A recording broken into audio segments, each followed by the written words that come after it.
Today we are going to be talking about a token on XLM called Velo, and I have just recently gotten into this after I have learned more about what it is actually trying to accomplish. And it does have some tangential connections into SHX, primarily because of who it's involved with. So it all goes back to XLM, but as we get smart contracts rolled out on XLM, I think that it will significantly help what Velo is trying to accomplish. So why am I talking about this if the price action looks pretty bad? Well, this is a 1 week chart off of KuCoin, and it did peak out at about $1.89, and we're down to below 1 cent right now. So just off of the bat, that wouldn't look too good to a lot of people out there. But because of the value of what it is trying to do and the value of a lot of its connections, I think that there's a lot of potential here. And if you change into a log scale, then it does have some trends in price action since about December of 2022 and since about August of this past year. So if you just look at its all-time low up to where it is about right now, it's up about 456%. And recently, since this last August, it is up about 180%. Why is that? Well, one thing is its work around digital IDs, and I won't get into that too much today, but I do have a good amount of information on that to put out at a different time. And this right here is what I want to actually concentrate on today, because it is a really good high level overview of what Velo is all about.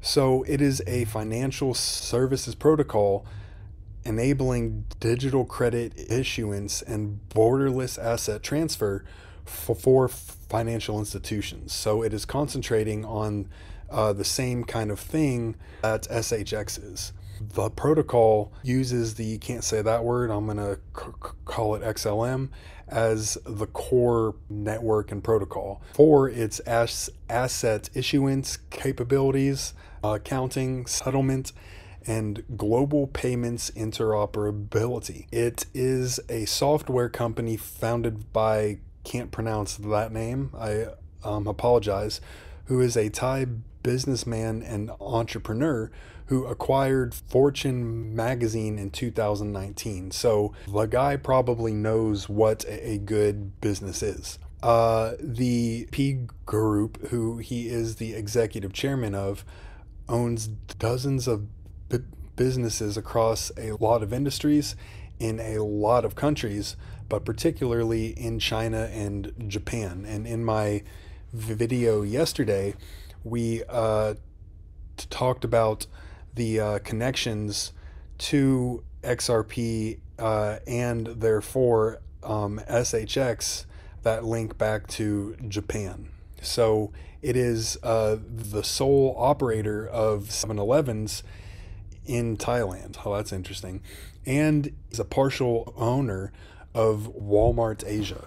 On March 15th of 2021, I can't say that word because of the ST right now, but they are the consulting arm for XLM, and Velo teamed up under the interim leadership of Mike Kennedy, who is the co-founder and was CEO of Zelle.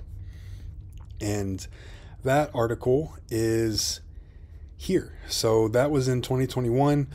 It is a partnership, revolutionize international payments, and that is a thing that we hear a lot of, and I will talk about how it actually works a bit more in a bit. You've got the advisors, who are Jed McCaleb, who is the co-founder of XLM, Professor, however you pronounce that name, and Robert Townsend, who has a lot of interesting connections, and you also have Pantera and Signum Capital in there as well. So a bit more on Robert Townsend. He has been at the forefront of DLT and computer networks for a long time. He is the principal investigator of the Consortium on Financial Systems and Poverty, funded by the Bill and Melinda Gates Foundation, which is really interesting. There's a lot of ties into crypto with that name right there, which I won't expand on more right now, but that is interesting. And he is a consultant for a lot of institutions, including the Federal Reserve, World Bank, and what I'm assuming is the Bank of Spain. He was, okay, so he has awards. He consulted on a working paper for the evaluation of a large microfinance program in Thailand, which I actually found that right here, and that was in November of 2022. And I won't go too far into that because it's 57 pages, but he is highly connected. So as a side note, that is the working paper right there that I just opened up, and there are a lot more connections into that, so I didn't explain that exactly right, but I think that the point is there. So a bit more on that. The IMF's proposed exchange platform, which would create a global unified ledger for cross-border payments. And that is here from November of 2023. And a thing that popped out was that the platform would not only ensure that payments get end-to-end from entity to entity, it would also essentially make the movement of money programmable and help ensure that countries participating would have high bars on AML and KYC requirements, which are becoming increasingly popular. I don't think that's the right word, but they are coming under more and more attention as crypto overall begins to get more movement on enterprise and institutional adoption. A bit more on Velo and how it works. It is a protocol that is a federated credit exchange which allows trusted partners to issue and control digital credits used for financial services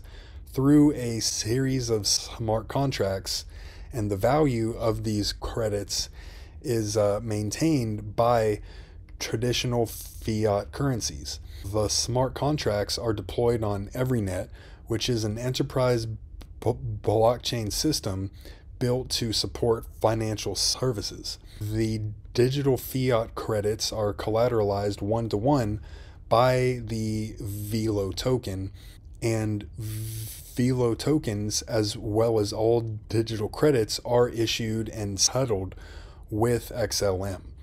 So this is a bit more on the design of the protocol itself, which I will try to explain more of, just not right now, because that isn't the point of this right now.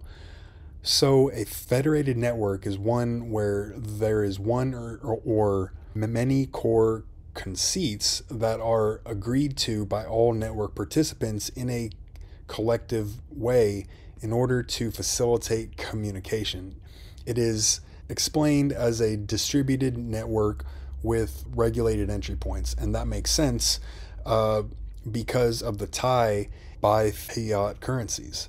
So you've got some early adopters. One is the Lightnet group, which is a future-proof 100% regulatory compliance interoperable payment solution provider. That's a mouthful. Their flagship product, LiquidNet, offers a cross-border payment solution infrastructure for money transfer operators, local banks, and corporates for 9 and 10 of the world's countries. In 2020, they raised $32 million.